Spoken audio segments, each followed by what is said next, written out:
berdampak turbonya itu bearingnya cepat aus dan cepat oblak. Kalau sudah oblak nanti bocor juga olinya dari sini. Nah ini bocor nih. Nanti menyumbat di jalur intek, di EGR itu pasti akan cepat kotor. Pas panas-panasnya tiba-tiba dia mati. Jangan mudah tertekan karena turbo itu menekan. Hidup kita jangan tertekan. Slow down aja. Assalamualaikum warahmatullahi wabarakatuh, Sobat Hapedia dimanapun berada. Masih dari bengkel kesayangan kita, AHA Sekawan Yogyakarta, daerah Condong Catur. Apa kabar Anda Sobat Hapedia di sore hari ini? Dengan konten-konten terbaru kita yang tidak pernah berhenti berbagi dari pengalaman Sobat-Sobat Hapedia dan terutama juga narasumber yang ada di bengkel AHA Motor dan di AHA Sekawan. Baik Sobat Hapedia, di pojok kanan sana ada satu buah mobil apa ya dibilang ya monster lah ya, karena cc-nya 3000 cc. Di sini juga ada Mas Ardi. Ya Mas Ardi, gimana nih Mas Ardi? Azan Nasar, Pak. Azan Nasar. Ya. Jadi kita pause dulu ya.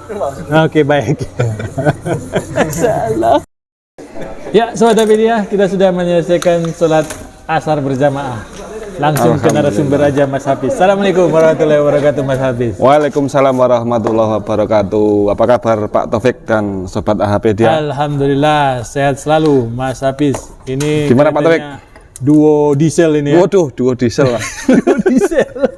Beliau master saya nih, senior saya. Saya masih belajar. Oh iya, baik. Double kabin. Baik, Mas Hafiz, depan kita ada mobil diesel ya? Iya, betul. Turbo diesel. Ya. Oke, turbo diesel. Dah, saya tadi baca-baca di gimana Pak Taufik? Saya carinya sebenarnya dari AI ya. Untuk mengumpulkan data lebih cepat. Tadi saya baca bahwa mobil populasi mobil turbo, berarti bensin dan diesel ya. Betul Pak. Nah, dari 2015 sampai ke sekarang itu sudah hampir 1 juta unit. Saya malah baru tahu itu. Nah, saya juga baru tahu ini. Ya. Informasi yang menarik nih Pak Taufik. Makanya. Jadi ini sebenarnya bagus ya kita buat servis untuk turbo ya. Oh ya. Itu berarti karena jumlahnya segitu banyak tadi, benar, ya? Penting untuk dibahas itu Pak Taufik. Betul. Nah, baik. Ini bagaimana kalau kita bahas, kebetulan sini ada turbo, ya, untuk memberikan pelajaran kepada kita semua yang ada di Hapedia. Apa sih turbo dan bagaimana cara merawatnya? Turbo itu gini Pak Taufik. Kita kalau ngomong teknologi turbo, tentunya mesin itu kan membutuhkan udara ya Pak Taufik ya. Kita ngomong kalau mesin turbo tentunya ada mesin non turbo atau di sekeliling kita semua ini semuanya mesin non turbo Pak Taufik. Cuma ini yang turbo? Cuma ini yang turbo. Non turbo bisa juga disebut NA, naturally aspirated. Dia bernafas natural Pak Taufik, menghisap udara melalui hisapan piston. Ibaratnya gini Pak Taufik. Silinder dan piston itu seperti tabung sontik ya. Ketika dia ditarik, tapi dia punya kelemahan Pak Taufik karena lubang katup itu kira-kira hanya sebesar ini. Iya, betul. Dengan kebutuhan silinder yang segini besar. Besar banget ya. Ketika dia di putaran tinggi, ketika dia menghisap dengan cepat, dia akan terjadi kevakuman. Jadi di ruang ini tidak tercukupi secara maksimal Pak Taufik, seperti itu. Oh, itu kalau memakai sistem itu kalau natural. Yang sistem natural aspirated atau non turbo. Terus kemudian turbo ini sebenarnya teknologi yang membantu mendongkrak tenaga karena terjadi defisit udara yang dihisap oleh silinder dari Pak Taufik. Jadi karena RPM tinggi, hisapan kurang maksimal, tentunya akan terjadi kevakuman di setiap silinder. Nah, ini turbo ini salah satu cara untuk mendongkrak tenaga melalui menambahkan suplai udara yang banyak. Sebenarnya di luar turbo ini ada juga yang namanya supercharger. Kalau supercharger itu kan digerakkan dengan putaran mesin ya, dengan puli. Kalau turbo dia digerakkan oleh gas buang. Intinya dia itu memanfaatkan barang bekas intinya. Udara bekas. Udara bekas. Jadi kalau mobil-mobil biasa kan gas buang itu dibuang begitu saja Pak Taufik. Tapi kalau di turbo gas buang itu dimanfaatkan untuk menggerakkan turbin. Nah, benar, menggerakkan turbin. Turbin ini Pak di exhaust. Turbin ini terhubung dengan shaft yang terhubung juga di turbin kompresor ini yang menghisap udara dari luar kemudian ditekan melalui turbin kompresor ini ke dalam intake. Seperti itu Pak Taufik. Nah, tadi kan Mas sudah berbicara tentang turbin dan sedikit Ya, cara betul. kerjanya. Ya. Nah, ini bisa dijelaskan nggak sebenarnya apa aja sih pendukung dari turbo ini sehingga dia bisa bekerja dengan baik? Turbo ini bisa bekerja dengan baik. Yang paling utama adalah oli Pak Taufik. Ya. Bisa dijelaskan Mas? Tadi kan Mas bilang adalah oli sangat penting dalam proses Ya. pekerjaan turbo ini. Gimana Betul. maksudnya Mas? Karena turbo ini berputar di putaran yang sangat tinggi Pak Taufik, dan dia juga berfungsi untuk sebagai kompresor untuk menekan udara yang diinjeksikan ke ruang bakar atau ke intake gitu. Nah, Dan di sini pastinya akan ada gesekan yang sangat kuat sekali, yang sangat besar. Bayangkan kalau mesin ini paling maksimal tuh RPM ada di sekitar 6.000 ya, Ya, diesel maksimal mungkin maksimal 6.000. Turbo ini bisa berputar sampai untuk diesel itu sampai 150.000 RPM. Bayangkan. banget ya. Dengan putaran yang segitu tinggi, tentunya akan menghasilkan gesekan yang sangat besar dan tentunya panas. Dia akan menghasilkan panas yang cukup tinggi, Pak Taufik. Pada diesel ini, dia suhunya bisa mencapai sekitar 800 derajat Celcius Di turbonya? di turbonya. Bahkan di yang turbo di mesin bensin itu bisa mendekati sampai 1000 derajat Celcius. Itu setara dengan panasnya lava pijar, Pak Taufik itu. Wah. Makanya di sini oli sangat penting Pak Taufik. Karena oli itu yang melumasi bantalan metal atau jurnal bearing dari shaftnya turbo tersebut Pak Taufik. Jadi nyawanya di situ. Nah, jadi oli ini diambil dari oli mesin. Dari oli mesin. Biasanya turbo itu akan mempunyai jalur oli sendiri Pak Taufik. Ini oli high pressnya yang masuk dari mesin, kemudian oli baliknya yang dikembalikan ke oil Mesin pan. lagi. Ya, Oil pan. Oh. ya. Jadi dia di alurnya mengikuti alur di jurnal bearingnya turbo untuk bantalan juga Pak Taufik. Bantalan shaftnya. Nah, terus ada solenoidnya kah yang mengatur oli itu berjalan? Kalau solenoidnya dia mengikuti regulator yang tekanan oli yang di mesin Pak Taufik. Iya. Berarti dia sama dengan oli Sama yang dengan ada di mesin ya? sirkulasi yang di mesin. oke. Kalau ngomong solenoid di turbo itu biasanya dia kayak ini Pak. Modelnya model tekanan atau ada yang juga yang model vakum. Tapi dia yang diatur tekanannya Pak Taufik. Jadi dia kalau tekanan yang dihasilkan turbo ini sudah melebihi limitnya, misalnya pabrikan menyeting 0,8 bar. Ya. Kalau lebih dari itu, solenoid ini tekanannya akan terhubung dan akan membuka Gas buang. tuas wastegate namanya. Ini ada katup. Jika dia melebihi tekanan, dia akan membuka. Jadi gas buang langsung dibuang ke exhaust belakang kayak regulator manifold. gitu ya? Iya, kayak regulator. Jadi dia tekanannya bisa turun lagi. Oke. Baik. Nah, terus apa hubungannya oli mesin dengan oli yang masuk ke dalam turbo? Oh ya, Maksudnya apakah oli ini juga berhubungan dengan kalau oli mesin kita baik maka hasil yang akan dilalui oli kepada turbo ini juga akan baik. ya betul. Karena biasanya untuk mesin-mesin yang sudah dilengkapi dengan turbo, biasanya spek olinya sendiri biasanya khusus Pak Taufik. Biasanya ada kan spek yang udah ada untuk turbocharger gitu. Iya. Karena dia ada panasnya mobil NA dengan turbo tentunya juga beda yang dihasilkan. Turbo lebih panas. Oh, berarti olinya juga bukan Ya. oli yang sama dengan oli non turbo. Tentunya, berarti ya? tentunya olinya lebih spesifik lagi.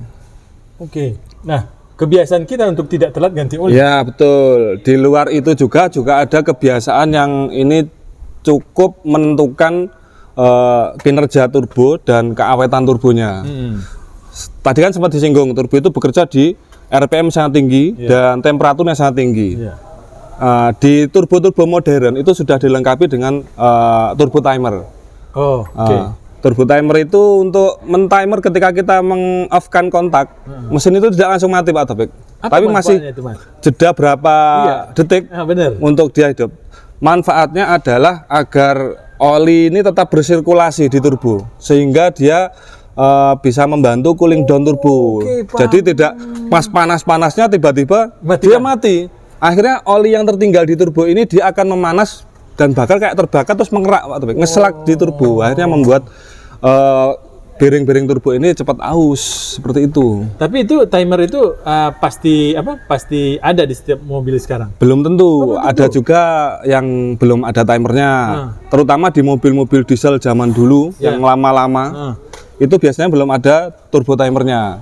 Jadi untuk teman-teman sobat AHPDIA yang mempunyai kendaraan berturbo, jika belum ada turbo timernya bisa dipasang sendiri. Banyak aftermarketnya yang menjual turbo timer.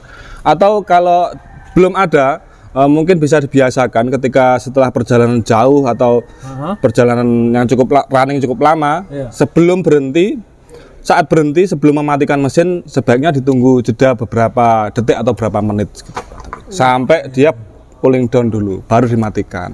Baik. Nah, sekarang kita sedikit masuk kepada perawatan mobil diesel, mobil turbo ya, Mas Hafiz. Apakah itu turbo diesel dan turbo gasolin atau bensin? Oh, bensin. Ya, seperti apa, Mas? Perawatan yang sangat mudah, yang tak perlu harus ke bengkel agar mesin awet dan turbo juga awet. Terutama itu tadi Pak Taufik, yang dirawat, oli selalu diperhatikan, dicek kondisinya. Bila ada indikasi ada selat-selat, mungkin segera dicek filter-filternya, juga dicek filter udara, karena turbo ini kan hisapannya cukup kuat. Jika filter udara itu ada mampet atau berat hisapannya, dia akan juga menghisap udara yang ada di dalam sistem mesin, yang ada di gas blower itu juga akan terhisap. Makanya dia akan menghisap oli lagi. Oli akan terhisap sehingga ikut diinjeksikan ke intake seperti Pak Taufik. Wah, kebakar dong. Iya, makanya kedua itu oli dan filter udara juga sangat perlu diperhatikan. Baik, kalau untuk oli nih, pemilihan oli, ada ininya enggak sih? Ada apa namanya? Ada clue-nya enggak saat kita ingin memilih oli khusus untuk mesin kita turbo? Di mana kita bisa menemukan bahwa ini oli khusus untuk turbo dan ini yang belum untuk turbo? Oh ya, biasanya di beberapa pabrikan oli itu sudah ada speknya Pak, bertuliskan. Mungkin ada grade-nya yang untuk mesin turbo itu ada. Kalau misalnya saya sebut merek, mohon maaf ya, mereknya plat merah Pertamina. Itu berapa merek dari Mediterranean, S, B, S, SC, dan SX. Itu kan yang spek untuk yang turbo dari start di SC. SC ke atas sampai SX itu dia udah spek untuk turbocharger ya. Di bawahnya dia untuk yang non turbo. Seperti itu. Mungkin di pabrikan oli-oli yang lain juga ada spek seperti hal tersebut. Kayak mungkin ini bawaan mobil Nissan Frontier ya. Mungkin bawaan dari pabriknya sudah mengkhususkan menggunakan oli ini. Mungkin juga sudah dikhususkan dipergunakan untuk turbo juga. Baik. Seperti itu. Perawatan tadi udah Mas sebutkan adalah yang sangat penting oli dan saringan udara ya. Kan ada beberapa merek mobil nih yang saat ini yang sudah kita ketahui memiliki turbo diesel, mulai dari Kijang, Pajero, Fortuner, apa lagi ya? Pajero, Fortuner, Captiva, Chevrolet, Hyundai gitu ya. Hyundai. Nah, itu perlakuannya beda nggak sih untuk perawatannya? Perawatannya kurang lebih sama Pak Taufik, cuma bedanya di teknologi ya mungkin. Kalau mobil diesel sekarang teknologinya kan sudah nggak seperti teknologi yang ini, teknologi turbo jadul. Oh, ini jadi jadul, termasuk jadul ini. Jadi dia hanya ada wastegate aja. Sedangkan kalau turbo-turbo zaman sekarang itu ada teknologi VNT, VGT. Itu nantilah kita bahas. Nanti bahas belakangan ya. Dan nah terus bagaimana perawatannya dengan perbedaan merek ini? Perawatannya itu kurang lebih sama Pak Taufik. Sering-sering dicek olinya, jangan sampai molor penggantian oli. Akhirnya oli tersebut cepat stres, cepat ngeselak di bagian turbonya. Terus akhirnya nanti berdampak turbonya itu bearingnya cepat aus dan cepat oblak. Kalau sudah oblak nanti bocor juga olinya dari sini. Nah ini bocor nih. Nah ini ada kebocoran kebetulan Pak Taufik ini. Jadi banyak oli yang masuk ke jalur hisapnya ini dan di intake dimasukkan ke mesin lagi. Tentunya nanti juga akan menghambat jalur udara masuk. Akan banyak kerak-kerak yang nanti menyumbat di jalur intake, di EGR itu pasti akan cepat kotor. Apakah itu salah satu pengaruh dari EGR cepat kotor itu? Iya tentunya Pak Taufik. EGR kan jadi dia hasil gas buang yang dibakar kembali.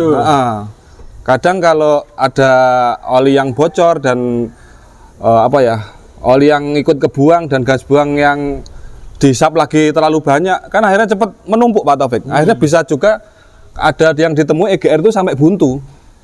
Sampai jalur intake itu kecil seperti ini, kan menghambat jalur udara masuk juga. Jadi kinerja turbo menjadi kurang optimal seperti itu. Jadi ada turbo tapi nggak ada tenaga. Ya betul, ada turbo, ada tenaga Pak. Cuma ya mulai tenaganya kurang maksimal. Oke. Baik, begitu Sobat Apedia yang sudah memiliki kendaraan turbo. Kalau mobil-mobil bensin itu ada Toyota apa namanya?